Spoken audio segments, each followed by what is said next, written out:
నడుము నొప్పి ఎందుకొస్తోంది? కారణాలేంటి? నడుము నొప్పికి చాలా రకాల కారణాలు ఉంటాయి.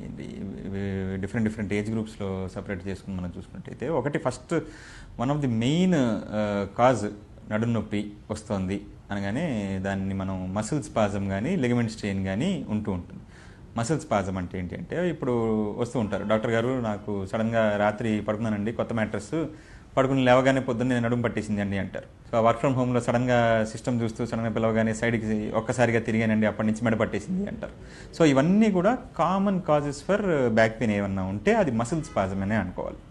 ఇంకొంచెం డెప్త్‌లోకి వెళ్తే, దాని లోపలికి వెళ్తే మనకి ఏవైతే ఎల్డర్లీ ఒక 40 సంవత్సరాల నుంచి 60 సంవత్సరాల వాళ్ళకి మనకి ఆ బోన్ మాస్ డెన్సిటీ ఎప్పుడైతే కొంచెం కొంచెంగా తగ్గుతూ ఉంటుందో, ఆస్టియోపోరోసిస్ అనే కండిషన్ ఎప్పుడైతే మనకి డెవలప్ అవుతూ ఉంటుందో, కాల్షియం లెవెల్స్ ఎప్పుడైతే